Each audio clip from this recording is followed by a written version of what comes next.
Halo rekan-rekan, selamat datang lagi di tutorial HTML. Nah, pada video sebelumnya kita sudah membahas tentang sintaks dasar HTML ya. Ada apa aja? Ada kemarin tuh ada heading, ada paragraf, kemudian ada HR, BR, komentar, kemudian ada title. Nah, itu dasar sintaks-sintaks dasar dan juga ada doctype ya kita bahas. Sekarang kita akan bahas lagi eh, tag berikutnya dari HTML, yaitu mengenai karakter entity. Nah, ini penting ya karena HTML itu punya keterbatasan tersendiri yang mana setiap pengguna setiap programmer harus pahami ya terkait karakter. Oke, apa itu karakter? Nah, sebelum ke apa itu karakter entity, bukan karakter ya, karakter entity, kita harus pahami dulu apa itu karakter. Karakter itu kalau di dunia ini ya, di dunia pemrograman dipahami sebagai itu adalah tulisan. Dia terdiri bisa bisa beberapa kategori ya. Pertama, tulisan itu berupa huruf, kemudian angka dan simbol. Nah, simbol. Nah, tiga kategori tulisan ini disebut sebagai karakter. Nah, huruf itu adalah A sampai Z, baik kecil maupun kapital. Angka 0 sampai 9 maupun kombinasinya ya. Kemudian simbol kayak koma, titik, tanda seru, pagar, dan seterusnya. Nah, itu disebut sebagai karakter. Nah, pemahaman mengenai karakter ini penting, teman-teman. Oh ya, kalau di dunia nyata karakter itu adalah ya sifat manusia biasanya gitu ya di kehidupan gitu kan. Oh, ini orangnya karakternya bagus, ini agak agak nyeleneh dikit. Nah, itu mengenai karakter di dunia nyata, mengenai sifat-sifat orang atau ciri-ciri benda ya. Tapi kalau di dunia pemrograman bahasa komputer ya, karakter itu ya antara huruf, angka, dan simbol. Oke. Jadi eh, kalau kita menuliskan huruf, simbol, atau angka di dalam HTML itu ada beberapa yang akan menghasilkan error. Contohnya ketika kita menggunakan nih tanda seru, misalnya kita perlu menampilkan bukan tanda seru, tanda kurung ini ya, dan tanda ampersand dan ini tanda copyright dan seterusnya. Ada banyak sih ya. Ketika kita pengen menampilkan simbol-simbol tadi, biasanya akan terjadi error pada dokumen HTML. Untuk mempraktikannya, saya pengen buka di sini ini ya. Saya bikin, saya lupa di sini folder yang kita biasa bikin. Saya coba copy dulu, paste ini X4 ya. Teman-teman silahkan ikuti juga kalau mau ya. X4 di sini karakter entity. Nama projectnya adalah karakter entity. Jadi kita buka pakai notepad dulu ya, notepad. Nah, kita buka juga di browser. Nah, ini masih isinya yang contoh 3 ya, mengenai sintaks dasar. Oke, di sini saya coba rubah title-nya ya menjadi karakter entity. Karakter entity atau entitas karakter bahasa Indonesianya. Entity itu entitas, karakter ya karakter bahasa Indonesianya ya. Kemudian saya pengen di sini pakai tag P. Halo, selamat datang di web saya. Ini kan P. Dan saya pengen menggunakan di sini ya tag paragraf di HTML dibuat menggunakan tag P. Nah, nih, saya pengen menampilkan tulisan ini di HTML. Tapi kalau saya tulis langsung, nanti hasilnya pasti tidak sesuai dengan yang saya inginkan. Harusnya nanti saya berharapnya tulisan ini dari H sampai ini sampai apa nih? Sampai tulisan tag P ini dia apa namanya ya? Ditampilkan dengan bagus ya seperti ini. Nah, tapi coba kita lihat hasilnya ya. Save, reload. Nah, nih P-nya kok nggak ada tag P-nya? Iya, karena ini dianggap sebagai tag P baru atau apa ya? Dianggap sebagai ada tag atau elemen paragraf baru di sini. Jadi dia memotong bagian kalimat yang ini ya, karena yang ini dianggap sebagai kode HTML oleh si browser. Nah, itu masalahnya. Lalu bagaimana cara saya menampilkan nih simbol kurung ini, pembuka dan penutup ini? Nah, itu jawabannya adalah dengan menggunakan karakter entity. Nih ya. Ada beberapa contoh karakter entity, misalnya ampersand, dia ditampilkan dengan ada ampersand dulu, AMP. Nah, ampersand titik koma ya. Nah, dia pakai titik koma. Copyright pakai ncopy, nbsp ini adalah untuk spasi. Coba kita lihat saja di sini ya. Coba saya buka nih.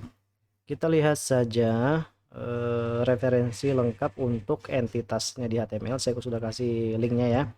Silahkan dibuka. Coba.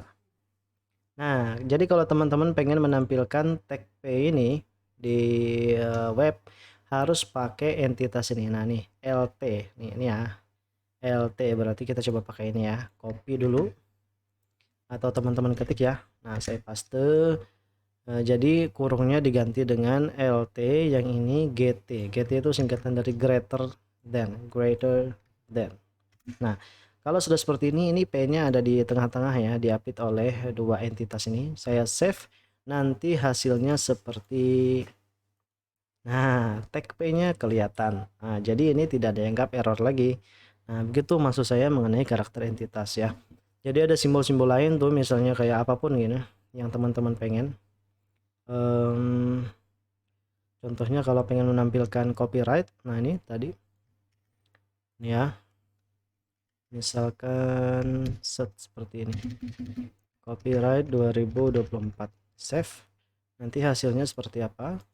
Nah itu mudah sekali ya. Jadi entitas apa, kalau teman-teman pengen misalnya nanti menampilkan simbol-simbol tertentu di dalam halaman web kemudian tidak bisa, berarti itu ada bentrok antara kode si browser salah paham mengenai teks yang teman-teman ketik di code editor. Dia memahaminya sebagai sintaks HTML.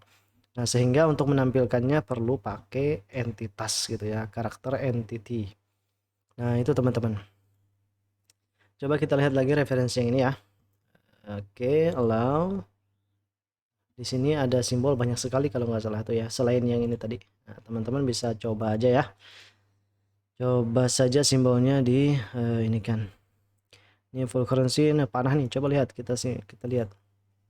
Panah, ada banyak sekali panah atau untuk karakter entity ini yang bisa kita pakai teman-teman. Kalau teman-teman pengen pakai ini misalnya, ya.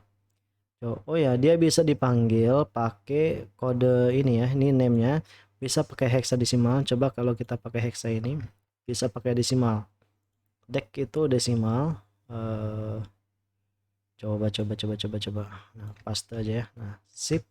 Kita lihat hasilnya bagaimana. Oh, nggak bisa. Coba kita lihat di sini. Oh, harus ada ini ya. Oh, harus ada N-nya. Oke, coba. Kita coba aja. Kalau salah, ya jangan takut salah ya. Save. Kemudian, nah, oh ya, harus ada ini berarti kodenya. Berarti itu tadi cara menulisnya adalah pakai kode ini ya. Oh, kalau desimal dia ada ini ampersand dan pagar, lalu diakhiri titik koma. Kode ampersand pagar, kode dari simbolnya ampersand pagar. Nah, jadi bagian kode ini diapit dengan ampersand pagar. Ini untuk dek atau desimal nih ya, yang ini.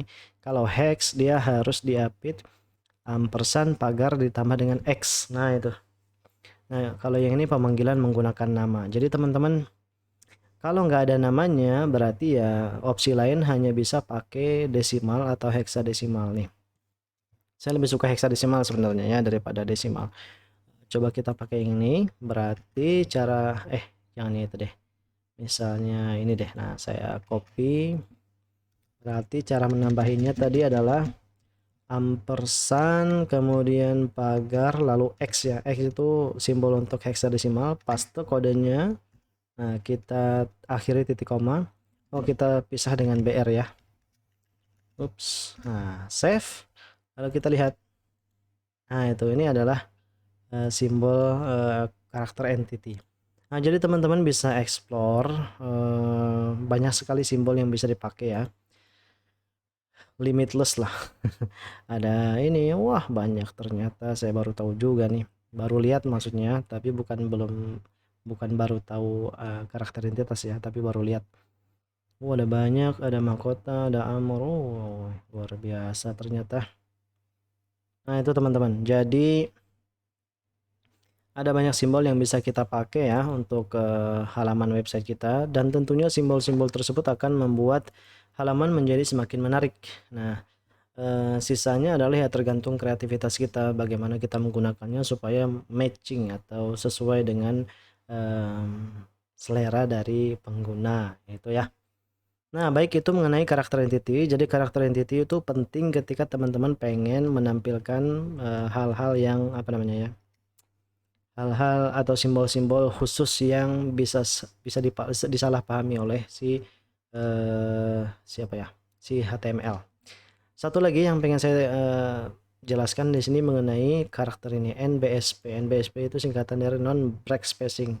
Spacing artinya spasi, break artinya non break, artinya dia spasinya terus ada gitu ya. Kenapa ini penting? Contoh ya, ini saya kasih seperti ini. Ini adalah spasi banyak. Saya kasih spasi banyak gitu ya. Titik. Oke, nah HTML akan mengabaikan spasi atau enter sebanyak apapun. Dia tetap dianggap satu spasi atau satu enter ya. Coba kita save. Kemudian lihat hasilnya. Saya close dulu ini ya. Oke, nah lihat. Nah, ini. Ini kan harusnya di sini ada spasi banyak sekali. Kalau teman-teman pengen menampilkan banyak spasi untuk tujuan tertentu biasanya ya, maka bisa digunakan di sini tadi entitas HTML atau karakter entity. Untuk menampilkan spasi yang banyak itu pakai ini NBSP. Saya copy. Nah, paste di sini. Spasi dulu sekali atau dua kali lah. Nah, di tengah-tengah ini paste sebanyak spasi yang teman-teman inginkan ya. Misalnya di sini saya pengen ada 6 spasi ya. Spasi di sini 1, spasi di sini 2, 3, 4, 5, 6. 6 kan? Saya save. Kemudian kita lihat hasilnya. Nah, itu beda kan yang ini dengan yang ini. Ini ada 6 spasi, yang ini cuma ada 1 spasi. Kira-kira begitu. Nah, inilah kegunaan dari karakter entity, yaitu untuk memanipulasi atau menampilkan simbol-simbol khusus yang bisa jadi salah baca oleh HTML atau oleh browser ya. Silahkan diingat-ingat. Ini cukup menarik dan sangat berguna ke depannya, makanya kita beri di awal. Biasanya ini diberi di akhir ya untuk karakter entitas ini. Baik, itu saja yang bisa saya sampaikan. Terima kasih sudah menyaksikan. Sampai jumpa di video berikutnya ya. Mengenai apa? Mengenai web save color. Nah, ini juga penting selain karakter entity. Terima kasih.